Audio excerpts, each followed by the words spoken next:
मेरा थोड़ा network issues हो।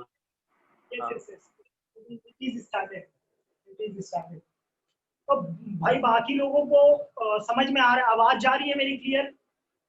Yes sir sir, but sir बहुत सर लेकिन नेटवर्क इशू हो रहा है। वो रिकॉर्ड कर दे रहे हैं, उसको देख लीजिएगा। अगली चीज की बात करते हैं, वेक्टर क्वांटिटीज। अब देखना यार, वेक्टर में सिर्फ तुम लोग अगर पढ़ा भी होगा तो सिर्फ दो चीज के बारे में, लेकिन अभी तुम 2 मिनट में फंस जाएगा अगर वो सिर्फ दो चीज लेकर चलेगा तो। ठीक है, आप ही की जानकारी पे आप ही को अटैक करेंगे। तो अगली जो क्वांटिटी होती है मेरी, वो होती है वेक्टर। क्या होती है? वेक्टर। सर वेक्टर के बारे में ये हम एक चीज पढ़े हैं, और वो क्या पढ़े हैं,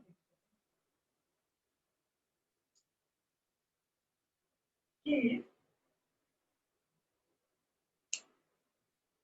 मैग्नीट्यूड प्लस डायरेक्शन। सर क्या मेरा यहीं पे काम खत्म हो जाता है? मैग्नीट्यूड प्लस डायरेक्शन बोलने के साथ ही मेरा मैग्नीट्यूड प्लस डायरेक्शन बोलने के साथ ही मेरा काम खत्म हो जाता है? हम बोलेंगे कि नहीं। क्यों? क्यों? देखो, याद है ये कोई करंट आई फ्लो कर रहा होता है, ध्यान से सुनना, और एक नई क्वांटिटी और पता चलेगी आपको इसके साथ ही। ये करंट आई फ्लो करता था, तो बोलते थे ना कि ऐसा नहीं बोलते थे कि करंट आई, जब current I is flow from A to B, current I is flow from A to B. भाई ये ऐसा स्टेटमेंट सुना है? हाँ सर। Yes sir. हाँ sir. Current I is flow from A to B. तो sir यहाँ पे तो एक पर्टिकुलर मेरे को डायरेक्शन दिखा रहा है कि ए से बी के तरफ जाना है। मतलब सर मैग्नीट्यूड तो कुछ होगा, let's say 10 ampere magnitude. Sir magnitude तो पहली चीज मेरे को पता चल गई। सर इसका डायरेक्शन भी दिखा रहा है कि इसी डायरेक्शन में जाना है, या मेरे को सर ऐसे दे सकता था क्या?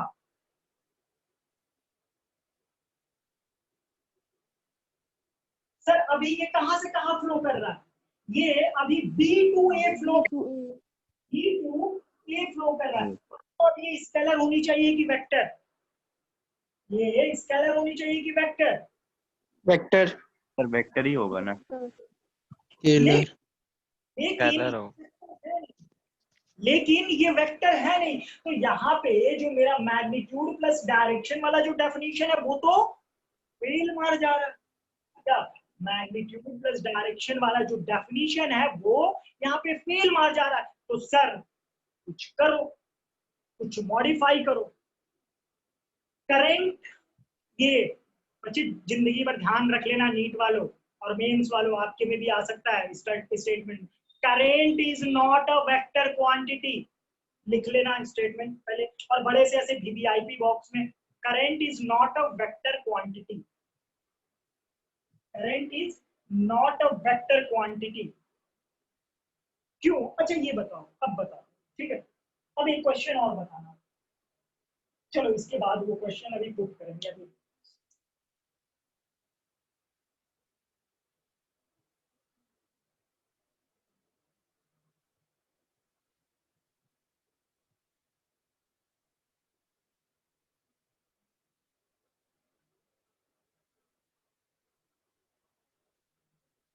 वेक्टर में अगर एग्जांपल में आप लिखना चाहो तो लिख लेना यार, डिस्प्लेसमेंट।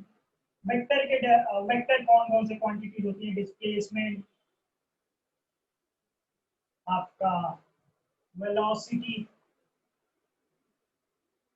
फोर्स, एक्सेलरेशन, ये सारी की सारी जो क्वांटिटीज है, this is our scalar vector quantities. Vector quantities, vector quantities.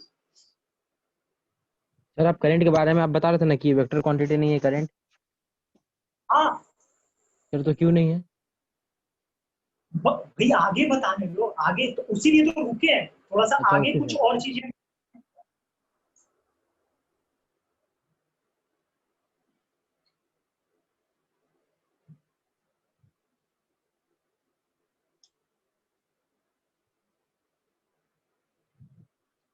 इसको रफ करें, और बहुत अच्छा जिसने भी ये क्वेश्चन पुट किया है ना, मतलब एक्चुअली ये क्वेश्चन आपके पुट करने के हिसाब से कुछ और भी एक्स्ट्रा चीज बता रही है, सुनना।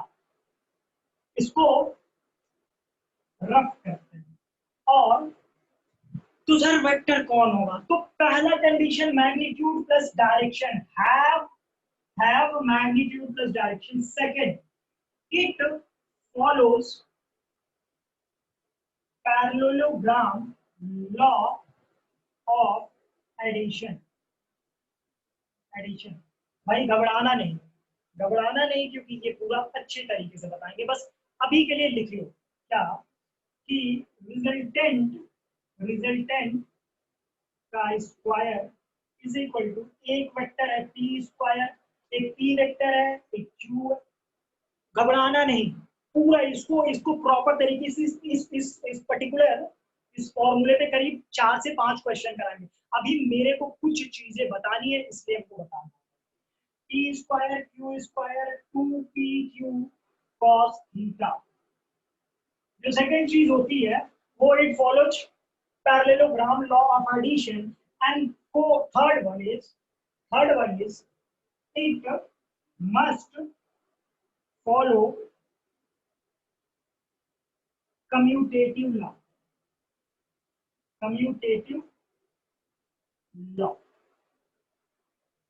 It must follow commutative law. Commutative law क्या होता है सर? दो वेक्टर दिया है, P vector plus Q vector, क्या इसको हम is equal to Q vector plus P vector भी लिख सकते हैं? बिल्कुल लिख सकते हैं।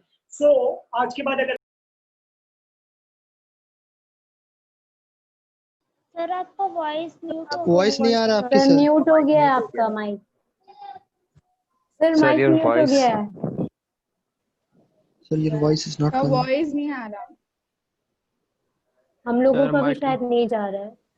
माइक आप म्यूट हो गया sir you are sir. Not sir audible. जी, sir you are not audible to us. Sir hello sir. Sir mic नहीं आ रहा।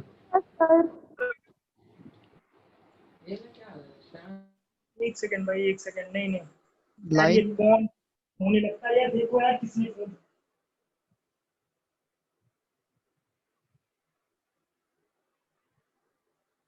सॉरी, किसी का फोन आ रहा था।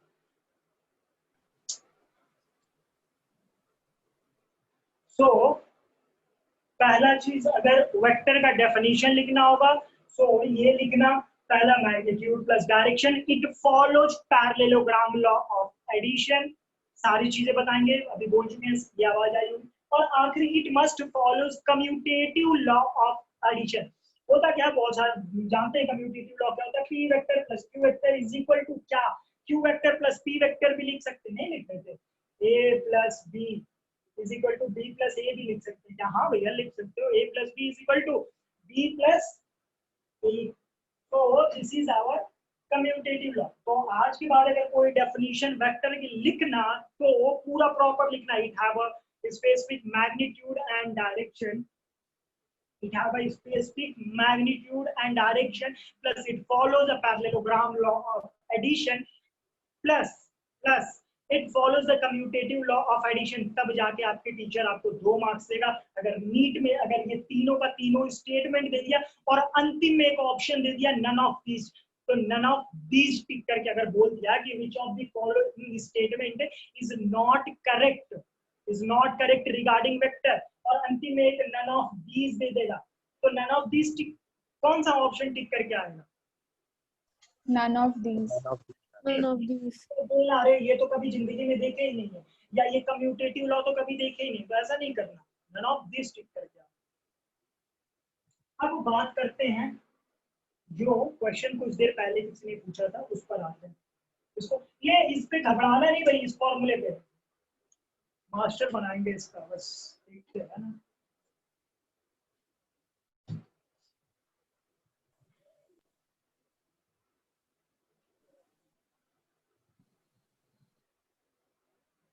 सर हाँ वो रिजल्टेंट का square is equal to P square plus Q square प्लस 2pq cos theta parallelogram law का है। हाँ, ये पैरेललोग्राम लॉ का स्टेटमेंट है। अच्छा ये बस अभी स्टेटमेंट इसलिए बता दिया है कि पैरेललोग्राम बोलते तो कौन सा पैरेलल क्या, तो थोड़ा सा उसको बस ये लिखवा दिए, ये मत समझना कि हो गया पैरेललोग्राम। अरे भैया पैरेललोग्राम जो लॉ होता है वो एक एकदम प्रॉपर लॉ है, उस पे करीब कम से कम आधे 45 मिनट की लेक्चर होगी कम से कम इस क्वेश्चन। तो उसको करते हैं रब एंड आगे बढ़ते हैं हम लोग। क्या एक क्वेश्चन पे आते हैं, क्या ये बताओ अच्छे,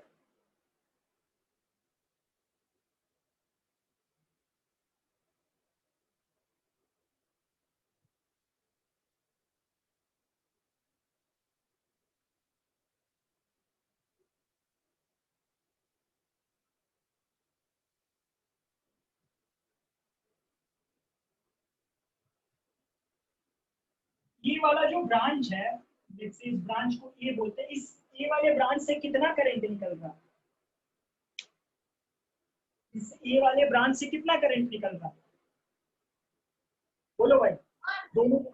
हाँ, सारे लोग और नहीं इनकम्प्लीट डेटा दिया हूँ। एंगल जो है इन दोनों के बीच का जो एंगल है वो 60 डिग्री है और यहाँ पे 90 डिग्री है।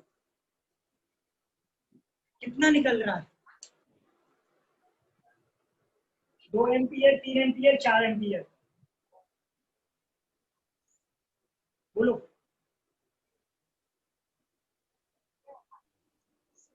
बोलो यार, बोलो। 9 9 क्या किए? ऐड इनर क्वांटिटी ऐड कर तीनों को ऐड किया। यही किए ना? हाँ sir. Yes sir 3 ampere, 4 ampere, यहाँ पे एंगल। सर ये तो पता है, एक वाला इधर से आ रहा था, नॉर्थ ईस्ट से आ रहा था, एक बरमुडा ट्रायंगल से आ रहा था और एक नीचे पाताल लोक से आ रहा था। तो आप देखे क्यों नहीं कि डायरेक्शन इधर इधर, आप सीधे सीधे आप बोल रहे हो कि 4 + 3 + 2, ये तो आप सीधे सीधे आप स्केलर की तरह ऐड कर रहे हो। आप सीधे सीधे किसकी तरह ऐड कर रहे हो? स्केलर। तो पहला चीज क्लियर हुआ होगा, पहला चीज। अब दूसरा चीज क्या कि सर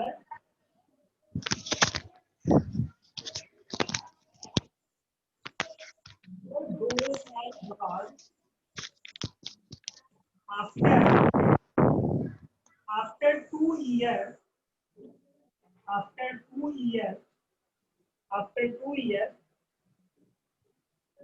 आइए मीन, अब देखो, अब एक नई क्वांटिटी, एक नई फिजिकल क्वांटिटी मिलने वाली है। कभी ये जनरली एक्चुअली इसको जो टीचर लोग रहते हैं वो स्किप करके चलते हैं, लेकिन माइंड थोड़ा सा ये चीज शायद जानने से आपकी बढ़े।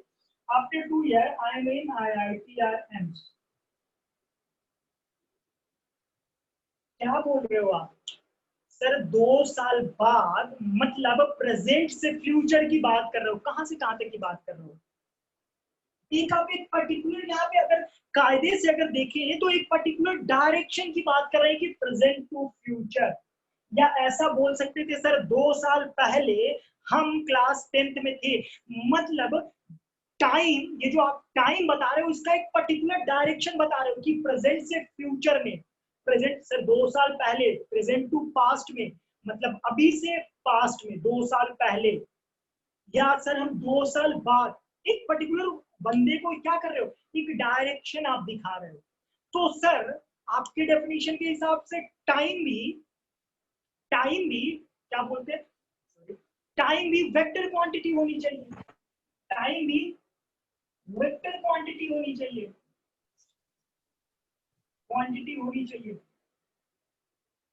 टाइम भी वेक्टर क्वांटिटी होनी चाहिए। लेकिन मान लो सर ये कोई 3 पॉइंट है A B C and D। Sir A से B किसी बंदे को आने में 2 सेकंड लगा, B से C 3 सेकंड लगा, C से D 4 सेकंड लगा। सर ये चीज समझ रहे हो भाई? ये अगर यहाँ पे भी अगर बात थोड़ा सा डीप में जाकर सोचो, डीप में क्या, कि अगर यहाँ ए से बी की भी बात करें तो 2 सेकंड बाद की वो एक पर्टिकुलर 2 सेकंड फ्यूचर की बात कर रहा है, या अगर बी से ए की बात करें तो 2 सेकंड पास्ट की बात कर रहा है। कायदे से ये सिर्फ नॉर्थ ईस्ट और नॉर्थ वेस्ट यही डायरेक्शन नहीं होता है भाई।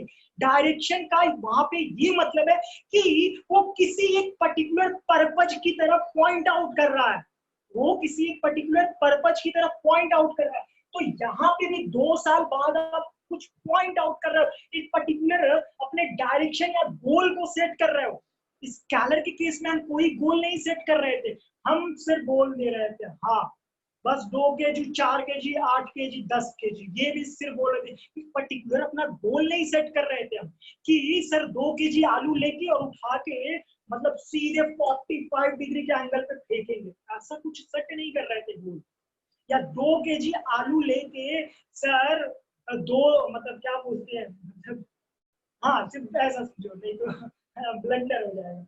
तो यहाँ पे टाइम के केस में भी हम एक पर्टिकुलर डायरेक्शन को स्पेसिफाइड कर रहे हैं। तो सर इस हिसाब से तो सर ये वेक्टर जो आप एक पैरेललोग्राम लॉ भी बताओ उसके हिसाब से ये ऐड होना चाहिए। लेकिन अगर पूछोगे सर मेरे से कि ए से डी आने में कितना टाइम लगेगा, तो हम डायरेक्टली बोलेंगे 2 + 3 + 4 4 3 7 2 9 सेकंड 9 सेकंड, मतलब 9 सेकंड।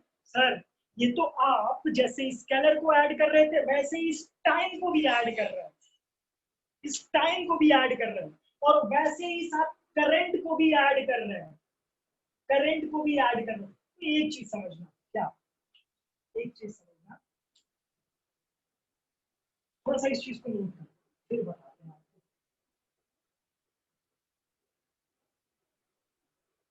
और देखना अभी आपको क्लियर हो जाएगा कि क्या चीज तो समझाने सर की। टाइम क्या हुआ, हाँ वेक्टर हुआ या स्केलर हुआ टाइम?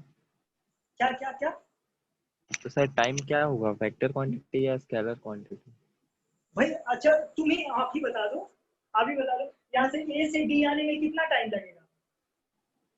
2 सेकंड, 9 सेकंड ना। तो ये कर क्या रहे हो? तो डायरेक्ट जोड़ दे रहे हैं। डायरेक्ट जोड़ दे रहे हो, ठीक है। नॉर्मल एडिशन कर दे रहे।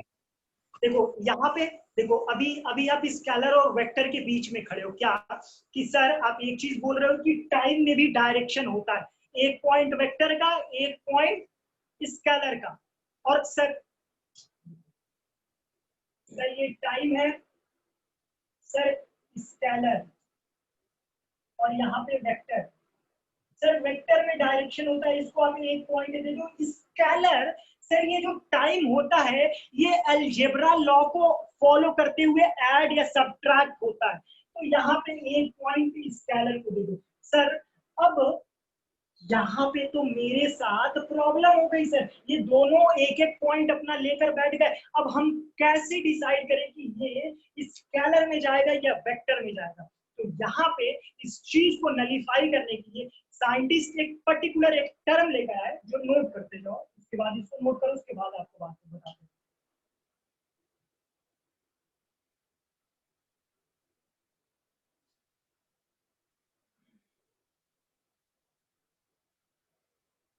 रफ करें इसको। Yes, sir. Yes, sir.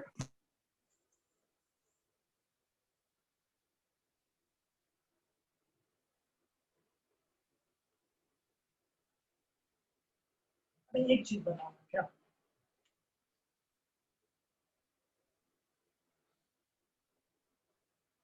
थोड़ा बहुत आइडिया होगा सर? यहाँ पे एक ब्लॉक रखा हुआ है सर, इस पे फोर्स ऐसे लगा सकते हैं, बिल्कुल लगा सकते हैं। सर इस पे फोर्स ऐसे लगा सकते हैं, बिल्कुल लगा सकते हैं। सर इस पे ऐसे लगा सकते हैं, ऐसे लगा सकते हैं, ऐसे। सर इस पे हम इनफाइनाइट वे से फोर्स लगा सकते हैं, और इनफाइनाइट वे तो इनफाइनाइट डायरेक्शन। भाई बात समझना, बहुत प्यारे प्यारे शब्दों में। आज मेरा चेन्नई का मैच नहीं, आज हमको नहीं जाना है, ठीक है? तो आज हमको रहना है लंबा खींचेंगे, तो बैठे रहना बस। तो ये फोर्स इधर सर इनफाइनाइट वे से लगा सकते हैं, इनफाइनाइट मतलब इनफाइनाइट वे से लगा सकते हैं, तो इनफाइनाइट डायरेक्शन पॉसिबल है। बात समझे, इनफाइनाइट डायरेक्शन पॉसिबल है। लेकिन अब एक चीज बताओ सर, ये जो करंट फ्लो कर रही थी, या तो ये current A to B flow कर रही थी या बी टू ए फ्लो कर रही थी, या तो ए टू बी जा रही थी या बी टू ए जा रही थी। इसके अलावा कोई इसमें डायरेक्शन है क्या? इसमें नहीं। अलावा कोई डायरेक्शन है क्या? नहीं है। सो सर इसकी अगर बात करो ना, तो इसमें सिर्फ दो ही डायरेक्शन मेरे को मिल रहा है, इसमें सिर्फ दो ही डायरेक्शन मिल रहे हैं, और वो हम अपने उंगली पे गिन सकते हैं, या तो ए टू बी या तो बी टू ए। तो एक स्टेटमेंट लिखो, a vector with unique direction, a vector with unique direction, a vector with unique direction can be considered as scalar quantities, can be considered as scalar quantity. A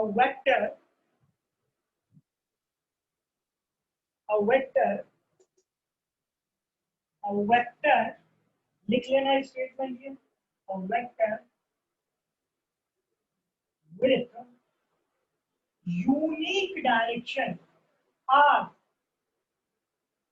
two direction or one direction या two direction, unique direction।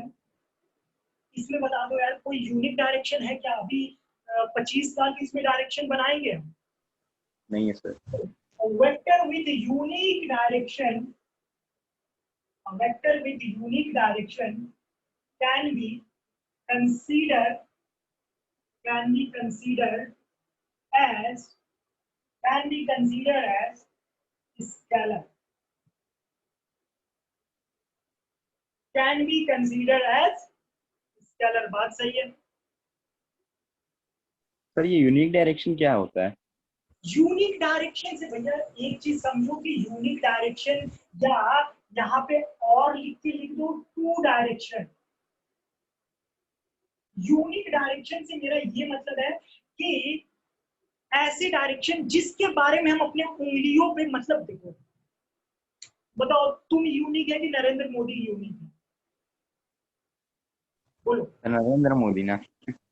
तो कि नरेंद्र मोदी को, नमो को सब लोग जानता है भाई, कोई ऑफेंडेड मत होना, मतलब नहीं पसंद करता होगा। नमो को सब लोग जानता है, लेकिन हमको तुमको कौन जानता है?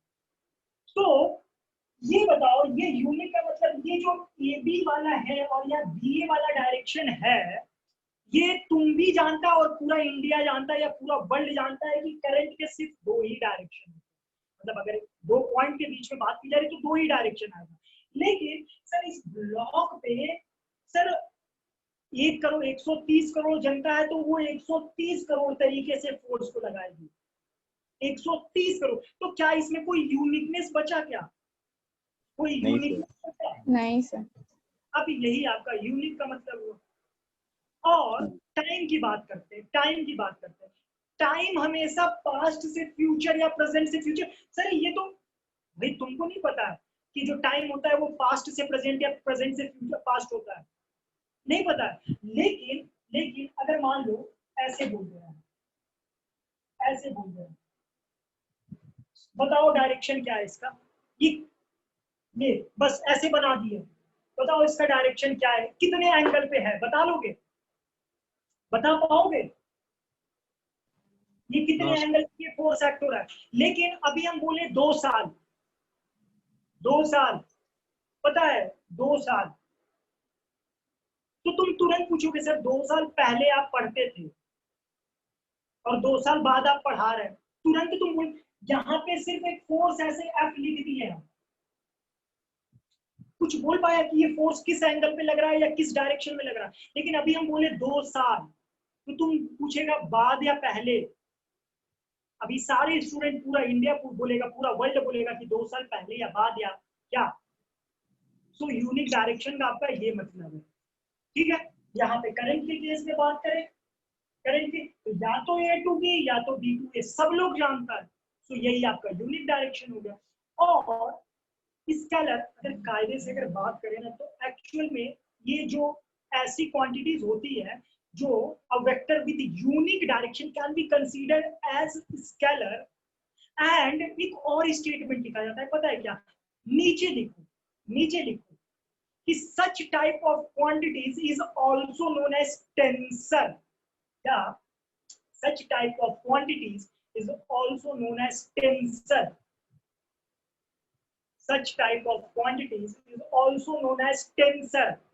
बोलते स्केलर है, सारा स्केलर का लॉ फॉलो करेगा, लेकिन जब देखो यार बीच की चीजें हो जा रही थी, उसके बाद एक प्लस लेकर हम भागे इसको किसमें?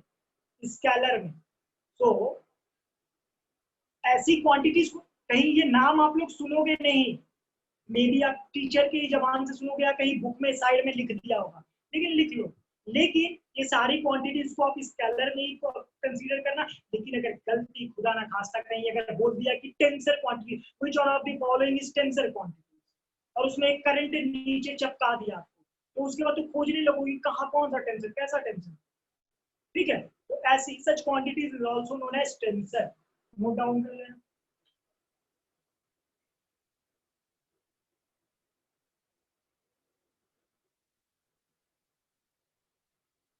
और ऐसे ही जब प्रेशर की बात की जाती है, प्रेशर तो force perpendicular divided by area, ऐसे ही है। तो सर आप फोर्स कैसे भी लगाओ, फोर्स कैसे भी लगाओ, लेकिन अगर प्रेशर आपको निकालना है तो सिर्फ और सिर्फ वो परपेंडिकुलर डायरेक्शन वाले की बात करनी पड़ेगी आपको। तो sir pressure is also a unique or exception case of vector which can be considered as scalar। Sir pressure भी जो था वो भी एक वेक्टर हो सकता था, लेकिन सिर्फ और सिर्फ एक परपेंडिकुलर, अगर मान लो या तो ऐसे डायरेक्शन होगा, अगर 90 डिग्री की बात की जाए तो, या ऐसी डायरेक्शन होगा, या ऊपर की तरफ या नीचे की तरफ, दो ही डायरेक्शन, समझ रहा है कोई? और 90 डिग्री वाला एक ही डायरेक्शन आपको मिलेगा। Such type of quantities is known as scalar. So pressure, current, and time all are considered as scalar, but it is the special case of vector. And such type of quantities is also known as what? Tensor. लेकिन tensor बोलने मत लगना कि tensor है pressure और current, scalar ही बोलना इसको, ठीक है? आगे बढ़े, इतने में किसी को डाउट कुछ आया ना? जल्दी बोलो, आगे बढ़े। No sir. सर ये प्रेशर वाला बात एक बार स्केलर क्वांटिटी होता है। हाँ सर जितना भी स्केलर क्वांटिटी होता है सर वो सारा टेंशन रहता है क्या? ना ना ना, तो ये देखो, जिसमें एक स्पेसिफिक डायरेक्शन मिल जाए वो टेंसर होता है, वो टेंसर। आलू प्याज वाला केजी थोड़ी नहीं होगा, केजी टेंसर का। ये जो एक्सेप्शन केस उठ रहा है ना, जिसपे आप लोग का दिमाग खपाने की कोशिश कर रहे हैं, करंट, टाइम और प्रेशर में, ये टेंसर होता है। सर ये प्रेशर वाला एक बार फिर से बताइए ना। प्रेशर एक्चुअली देखो अच्छा, तो प्रेशर आप ध्यान दिए होंगे कि उसमें जो प्रेशर हम लोग मेजर करते थे वो परपेंडिकुलर वाले फोर्स से ही मेजर करते थे। हाँ, परपेंडिकुलर फोर्स ही नहीं, तो परपेंडिकुलर अगर कोई फोर्स लग रहा है तो या तो फोर्स ऐसे लगेगा, या तो फोर्स ऐसे लगेगा, या तो फोर्स ऐसे लगेगा। तो सिर्फ दो ही डायरेक्शन मेरे को मिल रहा है कि और भी कोई डायरेक्शन मिल रहा है इधर इधर इधर नहीं ना मिल रहा है, सिर्फ दो ही दो डायरेक्शन मिल रहा है मेरे को। या तो ऐसे जाएगा 90 डिग्री पे, या अंदर की तरफ 90 डिग्री पे आएगा। बात समझे? हाँ। ठीक है, आगे बढ़ते हैं। अगला हेडिंग डाल लेना, geometrical representation of vector. Geometrical representation of vector।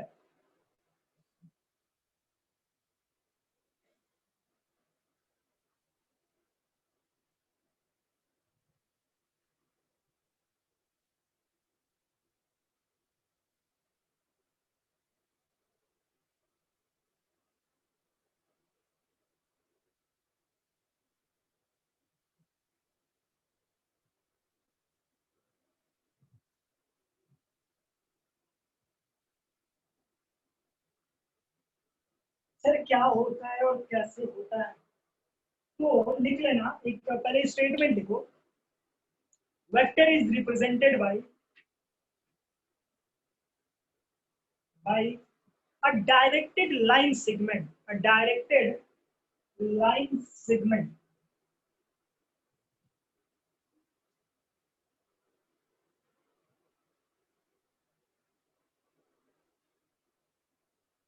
Vector can be represented as directed line segment. Directed line segment. ठीक है, होता क्या है इस देखो sir, force is equal to 10 newton, 10 newton in इस डायरेक्शन मेरे को रिप्रेजेंट करना है, इस डायरेक्शन मेरे को रिप्रेजेंट करना है। Force is equal to 10 newton in इस डायरेक्शन मेरे को रिप्रेजेंट करना है, ठीक है। तो सर अगर इसको ज्योमेट्रिकली मेरे को रिप्रेजेंट करना होगा तो वो कैसे करें, तो हम क्या करेंगे कि पहले तो एक स्केल मानेंगे, प्रॉपर स्केल। लाइन सेगमेंट के थ्रू रिप्रेजेंट करना, मतलब लाइन ऐसे ड्रॉ करके रिप्रेजेंट करना, इतना मेरे को सर एक स्केल पहले ड्रॉ करेंगे कि सर ऐसे अगर 2 सेंटीमीटर या 1 सेंटीमीटर की लाइन ड्रॉ करेंगे 1 सेंटीमीटर का, तो उसका कुछ मतलब होगा। तो क्या करते हैं, ऐसा मान लेते हैं कि 1 centimetre is equal to 2 newton, मतलब अगर 1 सेंटीमीटर की लाइन ऐसे ड्रॉ करेंगे इसका मतलब कितना होगा, 2 न्यूटन। 2 न्यूटन। तो ऐसे ही सर अगर 5 सेंटीमीटर, अगर 5 सेंटीमीटर की लाइन एक ड्रॉ कर देते हैं तो ये 5 सेंटीमीटर की अगर एक लाइन ड्रॉ कर देते हैं तो इसका मतलब क्या हो जाएगा, ये किसको रिप्रेजेंट कर रहा है, और ये वेस्ट बंगाल, तो ये ईस्ट डायरेक्शन भी होगा। और जिस जिस डायरेक्शन में जाना रहता है उधर मेरे को एरो लगा देना होता है, उधर मेरे को एरो लगा देना होता है। सो 10 न्यूटन इन ईस्ट डायरेक्शन, ये बात समझ में आई। ये ज्योमेट्रिकल रिप्रेजेंटेशन, पहले एक स्केल माने, जरूरत इसकी पड़ेगी नहीं, लेकिन जब मेरे को ऊपर जाना है तो पहले बेस को मजबूत करना पड़ेगा, वही कर रहे हैं। Proper scale 1 centimetre is equal to 2 newton, then 5 centimetre की एक लाइन ड्रॉ कर दी है और उस पे एरो लगा दिए जिधर जाना था, ठीक है। सो ये अगर यहीं पे मेरे को F is equal to 30 newton represent करना था, यहाँ पे कितने की लाइन रिप्रेजेंट करनी पड़ती, 50 सेंटीमीटर। इससे ये दोनों लाइन से अगर आप ज्योमेट्रिकल रिप्रेजेंटेशन उसका कर रहे हो तो ये दोनों लाइन को देख के आप एक चीज तो पहचान सकते हो, क्या एक चीज पहचान सकते हो कि ये वाला ज्यादा है और ये वाला कम मैग्नीट्यूड का, ये मोर मैग्नीट्यूड का है, ये लेस मैग्नीट्यूड। तो इतना थोड़ा सा नोट करो, फिर एक हेडिंग डालो, नोटेशन ऑफ वेक्टर।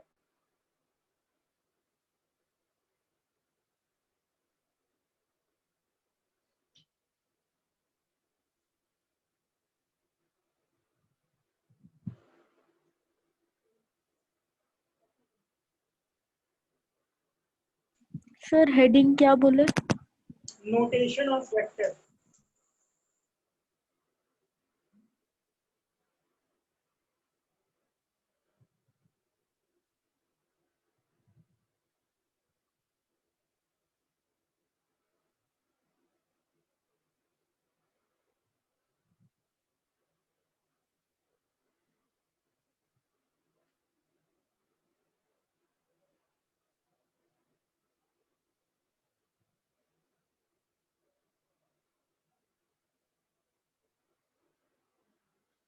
कुछ बहुत बड़ा खास चीज नहीं है, बस ये देख लो, जैसे पिछला वाला वो 10 न्यूटन रिप्रेजेंट किए थे, तो जिधर की तरफ ये एरो गया रहता है, ये उसकी तरफ जो पॉइंट होता है उसको बोलते हैं टिप, और जो पीछे वाला रहता है इसको बोलते हैं टेल, टेल। और कायदे से इसको अब ऐसे भी रिप्रेजेंट कर सकते हैं, मतलब ये एरो, ये जो ये वाला दिख रहा है इसको उठा के टॉप पे लेते हैं। So this one is what, tail, and this one is tip, tail tip. मान लो ये पॉइंट ए है और ये बी है, तो सर इस वेक्टर को कंप्लीटली मेरे को अगर रिप्रेजेंट करना होगा, कंप्लीटली रिप्रेजेंट करना होगा तो कैसे लिखेंगे? तो जो टेल वाला पोर्शन है उसको पहले लिखते हैं, और जो टिप वाला पोजीशन है, या इसको और हेड भी लिख सकते हो, टेल हेड जो लिखते हो, हेड भी लिख सकते हो टेल भी। सो जो टेल वाला है उसको पहले लिखोगे और जो हेड वाला है उसको बाद में लिखोगे, और इसके ऊपर जैसा ये साइन बनाया हो इसको छोटा करके यहाँ पे आप रिप्रेजेंट कर सकते हो। अगर यहीं पे अगर हम डी वेक्टर लिख दे रहे हैं तो इसका मतलब क्या कि डी जो है वो टेल पोजीशन में है और ए जो है वो हेड पोजीशन में है, ए जो है वो हेड पोजीशन पे, हेड पोजीशन पे। मतलब इसका जस्ट उल्टा, मतलब ए बी वेक्टर को अगर डीए वेक्टर लिखना होगा उसके बराबर करना होगा, मतलब क्या ये माइनस उल्टा हो गया, मतलब ये जो ऐसे था अब ये जो टेल है वो बी के पास चला जाएगा और जो हेड है या टिप है वो ए के पास आ जाएगा, तो कुछ ऐसा उल्टा, ये इधर जा रहा था ये इधर आ गया, तो यहाँ पे अब बी आ गया और यहाँ पे ए आ गया।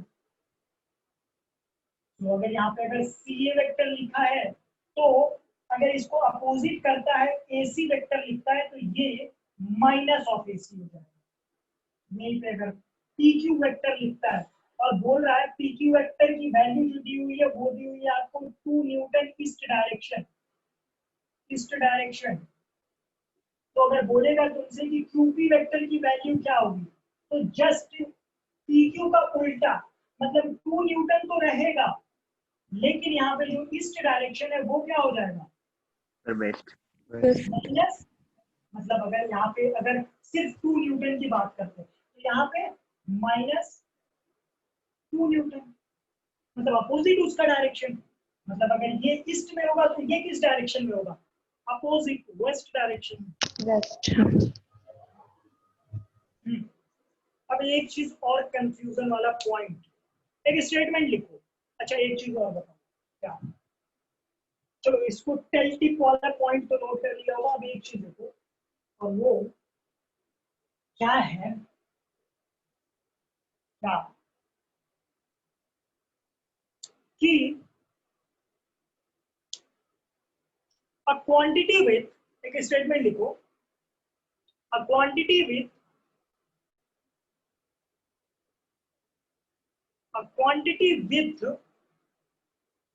positive, a quantity with positive or negative sign, a quantity with positive or negative sign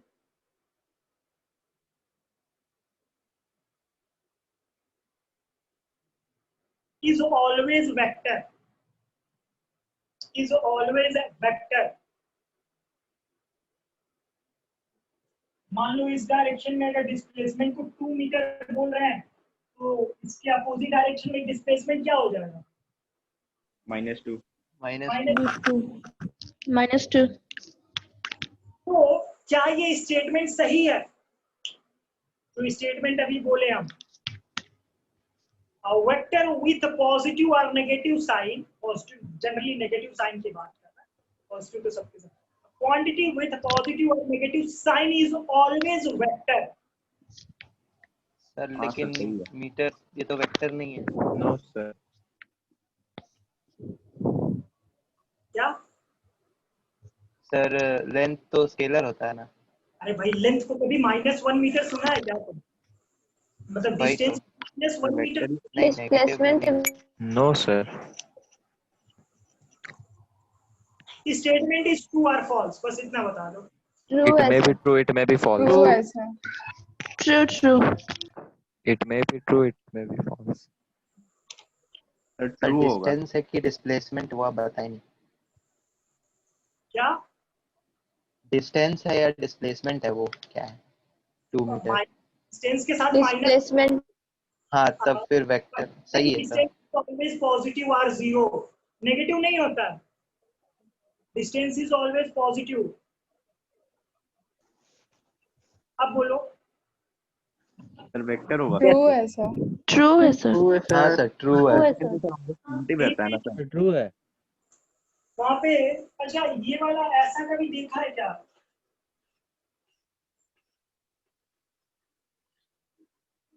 2 ampere current and -2 ampere current नहीं सर, माइनस करंट नो नहीं सर। होता है। नो नहीं। सर। पड़ेगा। -2 एम्पियर करंट नहीं सुना? अच्छा छोड़ो। चार्ज चार्ज हाँ हाँ नेगेटिव। हाँ सर। यस हाँ, सर। वो तो यस हो सर सकता होता है। है। तो इस स्टेटमेंट पे ऐसे बड़ा सा कट्टम कुट्टम मार लेना कि ये कंफ्यूजन में मत रहना कि वेक्टर ही हमेशा पॉजिटिव नेगेटिव होता है, क्योंकि डिस्टेंस होता है उसको देख के अगर कहीं ये स्टेटमेंट आया और अभी तो ये जवाब दे दिया कि डिस्टेंस को भी अभी कुछ लोग माइनस बनाते हैं ना भैया, डिस्टेंस नेगेटिव नहीं होता। सो जो स्केलर भी पॉजिटिव नेगेटिव हो सकता है, और करंट जो इस डायरेक्शन में आप 2 एम्पियर लिखते हो तो इस डायरेक्शन में -2 एम्पियर लिखते हो। लेकिन ये करंट क्या है? स्केलर क्वांटिटीज है सर। प्लस क्यू चार्ज और माइनस क्यू चार्ज, यहाँ पे भी तो प्लस माइनस की बात कर रहे हो। ये मतलब स्केलर इज आल्सो पॉजिटिव और नेगेटिव, ठीक है, but with some goal or purpose, with some purpose, ठीक है। तो ये चीज माथे से अपने दिमाग से निकाल देना। अगला अगला हेडिंग डालना characteristics of vector. Characteristics of vector.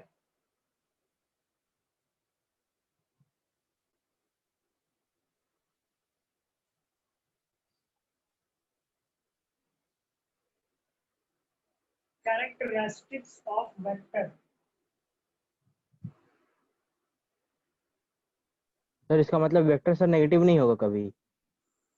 क्या? कभी भी नेगेटिव नहीं होगा? वेक्टर नेगेटिव नहीं होता है। वेक्टर नेगेटिव होगा लेकिन ऑलवेज वाला, यार कुछ स्टेटमेंट गलत लिखवा दिए क्या? मतलब मेरा कहने का ये मतलब है कि वेक्टर पॉजिटिव निगेटिव होगा, वेक्टर पॉजिटिव निगेटिव होगा, लेकिन इसका मतलब ये नहीं कि जो भी क्वांटिटी पॉजिटिव या निगेटिव हो वो ऑलवेज वो सिर्फ वेक्टर ही हो, वो स्केलर भी हो सकता है। कहने का मतलब स्केलर भी पॉजिटिव या निगेटिव हो सकता है, सिर्फ वेक्टर ही नहीं हो सकता। ये हम शायद लिखवाए ना कि if a quantity is positive और negative then it is always vector, ऐसा कुछ लिखा, सर अब यही लिखवा हाँ सर। हाँ सर। हाँ हाँ सर। सर। ऐसा लिखवाए होंगे। मतलब इट इज ऑलवेज वेक्टर ये नहीं, इट मे बी वेक्टर और मे बी स्केलर, दोनों हो सकता है। अगर कोई क्वांटिटी नहीं सर, आप लिखा है सर इज आप ऑलवेज लिखा वेक्टर। है is always vector sir. Is always vector लिखा है आप। क्या लिख दो इज सर नॉट ऑलवेज क्या वेक्टर लिखना कर है? देते हैं और क्या। सर वहाँ लिख पूरा देते हैं मे बी वेक्टर और स्केलर। सर काट दे रहे आप स्टार्टिंग से क्वांटिटी बोलिए विथ पॉजिटिव और negative sign is always vector. हाँ तो ये स्टेटमेंट गलत होगा ही। यही गलत आप लिखवाए सर। तो हाँ सर यही ये गलत है। यही बोलना चाह रहे हैं। ये स्टेटमेंट ये जो ऑलवेज वेक्टर ही होगा इस पे मेरे को ऑब्जेक्शन है। वो स्केलर भी हो सकता है, जो प्लस क्यू और माइनस क्यू के केस में बात कर रहे हैं हम लोग, ठीक है। और वेक्टर तो नेगेटिव पॉजिटिव होता ही है यार। सो ऑलवेज वाला जो ना मे बी वेक्टर ये अगर रहता स्टेटमेंट तो सही था, क्योंकि स्केलर भी पॉसिबल है पॉजिटिव या नेगेटिव, लेकिन ऑलवेज वेक्टर ही पॉजिटिव नेगेटिव होगा ये चीज नहीं होगा। क्योंकि वेक्टर पॉजिटिव नेगेटिव ठीक है, लेकिन इसके साथ स्केलर भी पॉजिटिव नेगेटिव हो सकता है। Characteristics of vector.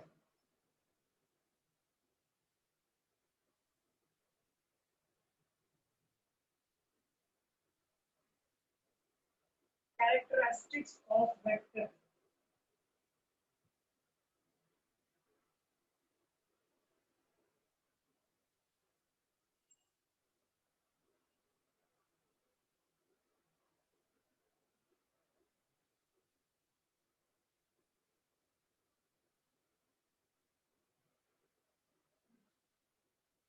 पहला हेडिंग डाल देना।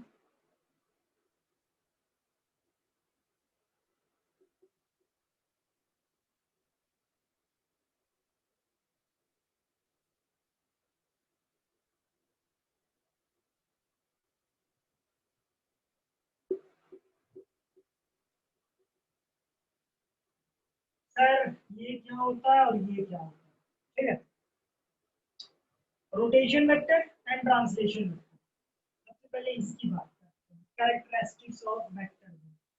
तो ट्रांसलेशनल वेक्टर होता है, जैसे ये कोई यहाँ पे एक वेक्टर बना हुआ है, A B vector.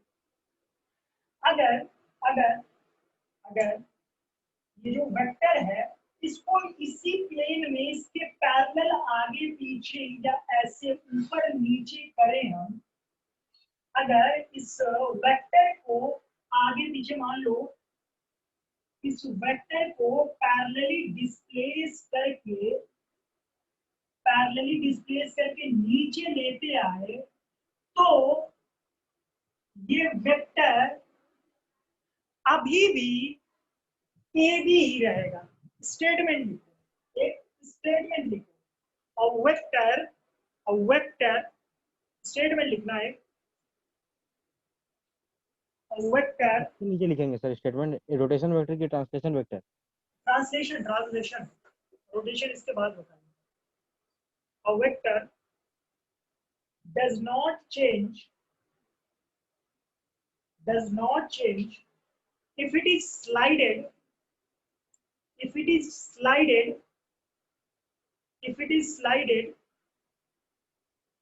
parallel to itself, क्या parallel to itself, that is your translation of vector, slided to itself in the same plane, in the same plane, in the same plane,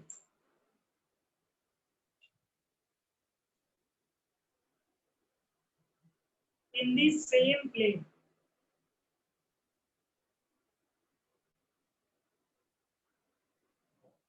in the same plane.